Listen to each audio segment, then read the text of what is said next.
Makakausap natin ngayon ICC accredited lawyer Joel Butuyan na nasa ICC sa The Hague ngayon. Magandang gabi po sa inyo, Attorney Butuyan.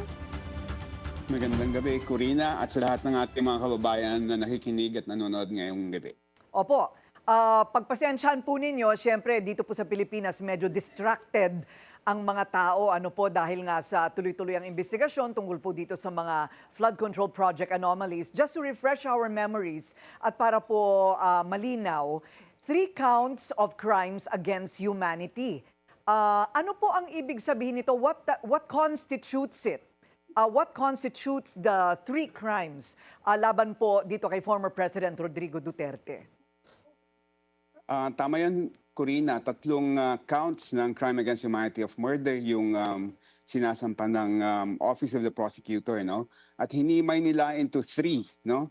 Unang-una, yung mga killings noong mayoralty period ni Pangulong Duterte from 2013 to 2016, yung mga killings sa Davao, yun yung isang count, no? Yung pangalawang count, ito yung Operation Double Barrel. Ito yung mga high value targets, no? Ito yung mga sinasabing mga pushers, manufacturers at mga drug lords, no? Pangalawang count yun. At yung pangatlo, yung tinatawag na Operation Tokhang. Ito yung barangay clearance operations ng mga street, yung mga mahihirap, no? Na pinagpapatay. So 3 krimen yon. And ang maganda dito, hindi kailangang makonvict si Pangulong Duterte sa 3 counts. Kahit isa lang, ay napakalaking bagay na. Pag sinabi po natin kahit isa lang malaking bagay na, this means lifetime imprisonment. What does that mean for FPRRD? Pwedeng lifetime imprisonment, depende dun sa mga kung gaano katindi and ilang krimen yung mapropruwebahan ng prosecution during the trial. Pero it cannot be less than, I would say, 10 years, Corina. Ganun po. So depende kung gaano kagrabe at ano po ang mga ebidensya sa bawat isang charge at mayroon pong 3.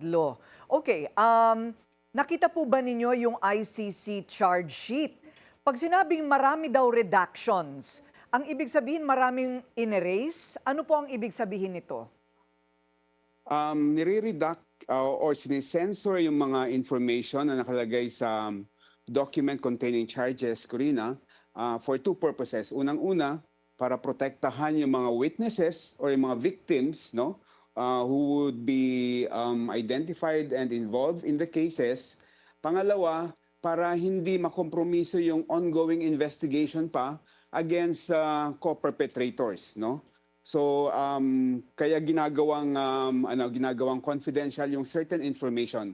Kasi kung ilalabas mo 'yon, pwedeng malagay sa peligro yung mga witnesses and yung mga co-perpetrators naman baka magtago na. So nakikita pa rin po ito ng mga otoridad.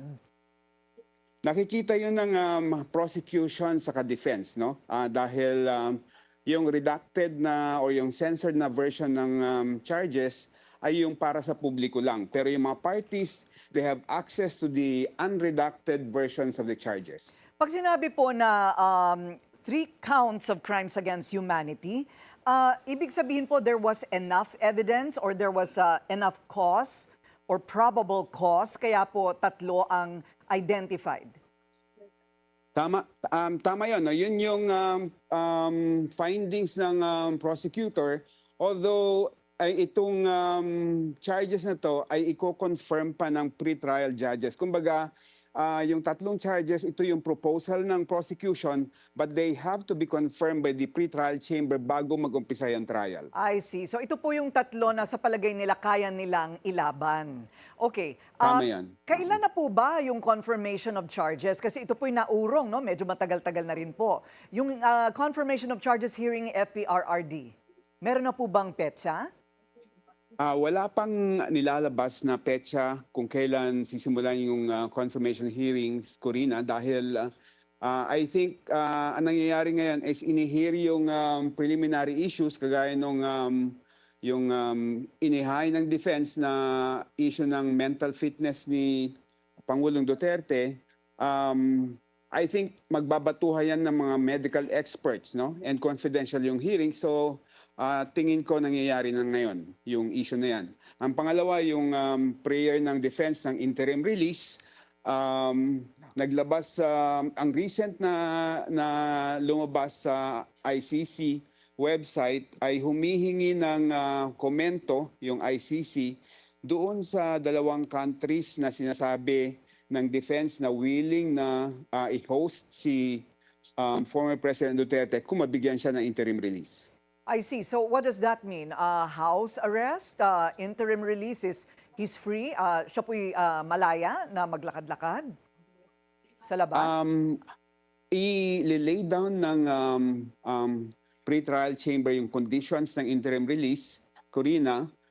So yun ang isang pag-uusapan, if ever, no? Pero actually, yung pag-uusap ng kung may country na pumapayag, it's actually at the lower totem pole of the requirements, no? Kasi even before you talk about kung may willing na country who will accept him, ang pinaka-importanting conditions muna, no, na masatisfy ng defense ay unang-una, meron bang risk na hindi na bumalik sa jurisdiction ng ICC si former President Duterte kung ibibigyan siya ng interim release, no?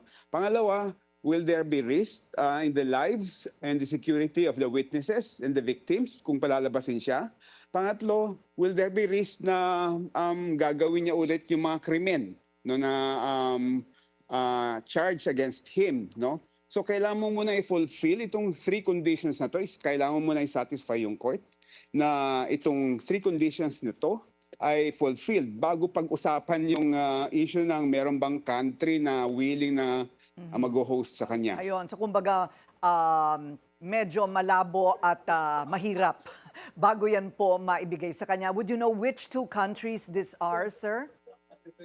Redacted din yung issue na yan, Corina, pero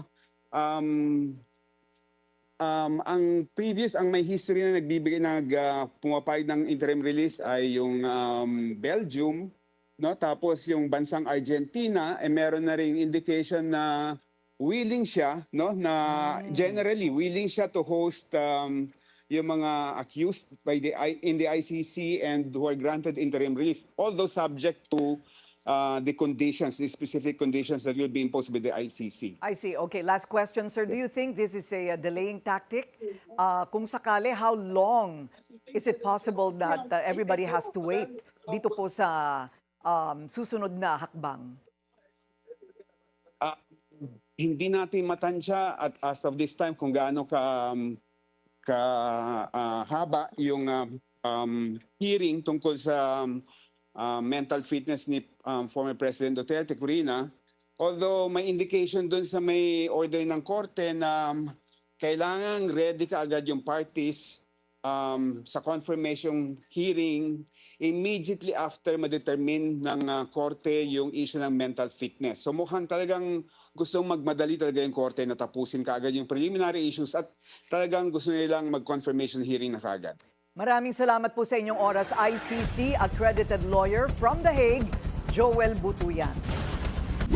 Manatiling nakatutok sa Bilyonaryo News Channel. Sumubaybay sa aming social media accounts at mag-subscribe sa aming YouTube channel para sa mga bago at eksklusibong balita.